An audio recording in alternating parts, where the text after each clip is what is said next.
Let's take a look at our RE/MAX starting grid for today's race. A lot of young talent at the front. And how about Hermes Sadler making his ARCA debut from row 2? It's good to see him as far as that right there is concerned. He really got up on the wheel as far as qualifying the ARCA car, but then he carried it right on over to the Winston Cup. Got a good run there and got into Sunday's field. So Hermes really pumped about his deal. And he's also had his brother down there working on it during several of the practice sessions. When you look at those first 3 rows, though, we talked about it. You got 4 Winston Cup affiliated teams. Then you have the top 2 in ARCA points, Frank Kimmel and Jason Jarrett. Got 2 former ARCA champions, Frank Kimmel and Tim Steele, in the field. They're the only drivers who have won an ARCA race at this racetrack. We have 16 Chevrolets, 13 Fords, 7 Pontiacs, and 5 Dodges in the field of 41.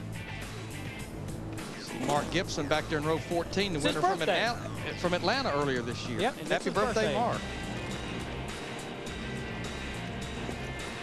You know, the neat thing about the ARCA series, I think that sometimes we don't realize, it is a neat place for a race car driver to get his feet wet into some super speedway racing. But the great thing about their 22 race schedule, Kenny, they race everywhere. They race dirt, they race quarter miles, they race 1 mile racetracks, they race here, they even race Daytona and Talladega.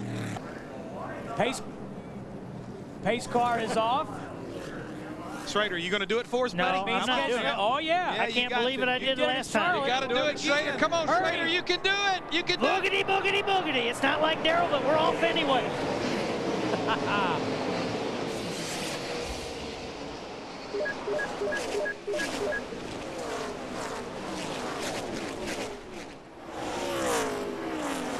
Frank Kimmel, he got the run there on the high side. He's going to get a good run off turn 2. But Larry, I would like you to take a look right now at the 87 car with Kyle Busch. Just like we saw him do at Charlotte, he started back here at the back, hit the high side, and he has passed a ton of cars before they even get back here to the start-finish line. I believe he's going to be in the top 10 before they get back here to complete lap 1. He's got that top side going right now. Look at him come. There's Busch in the 87. And Casey Mears in the 77 right behind him. Just shattered the track record here. Ooh, Busch dive to the inside.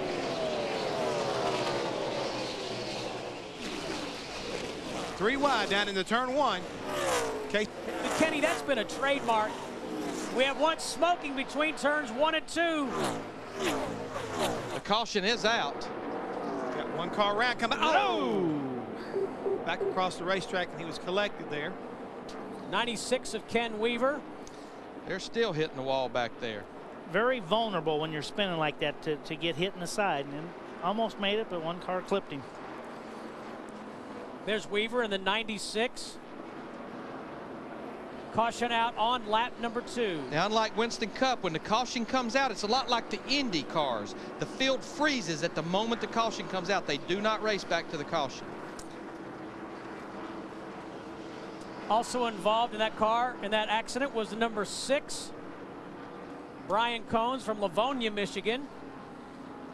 He was definitely a victim of that because he was just about ready to sneak by whenever Weaver came back across the front of his car. Let's take a look at the replays. 96 car just gets real loose down in the middle of 1 and 2. 17 does a good job there. A.J. Hendrickson did a great job of getting by that little skirmish. As he was going back up the racetrack, that's when the other car came along and hit him across the rear. The RE/MAX onboard camera.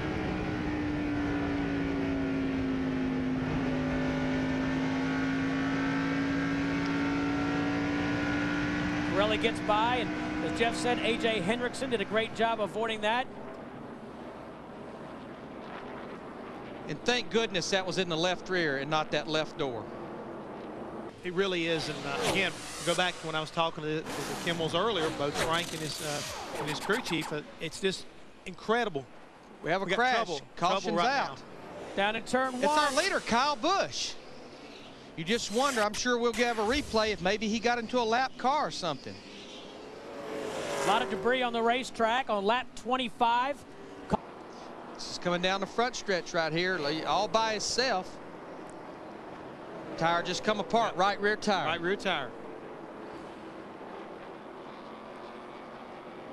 He has actually done an excellent job of keeping that car from getting up in the wall. And Kenny, you mentioned it. He never hit the wall, but look how much damage to that race car. That's just from that tire, but You know, that tire's running 200 miles, the car's running 200 miles an hour, so you know how many revolutions that tire's making.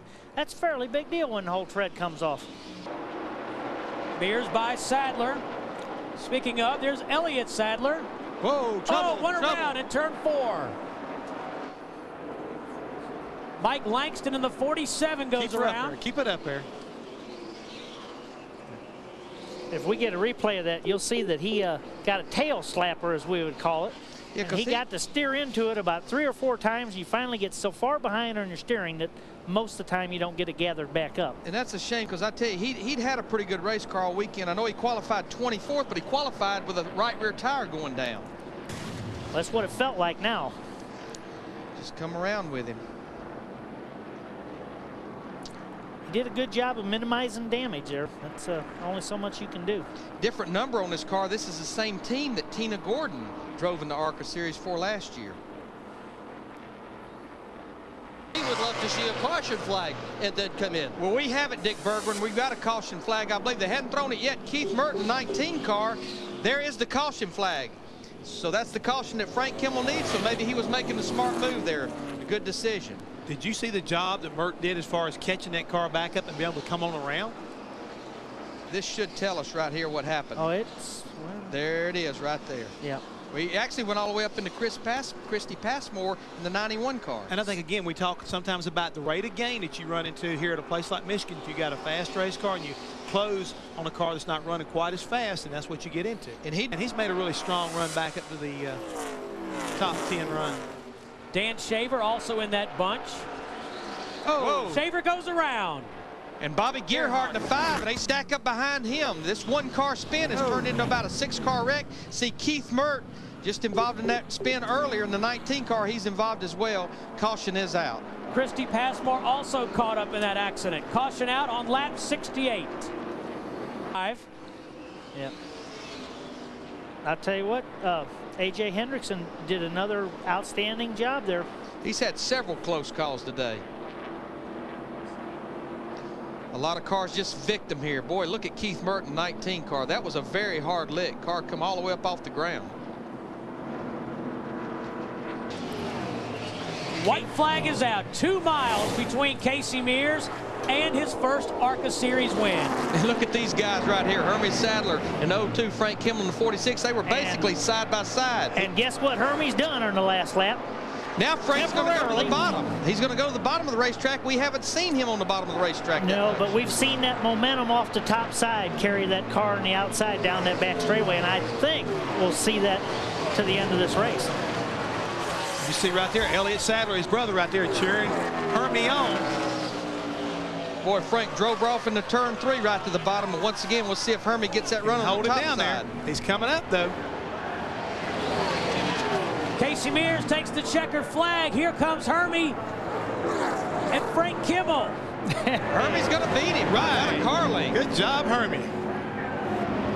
Now is that 3rd place finish going to really mess up Frank's 2nd place average now?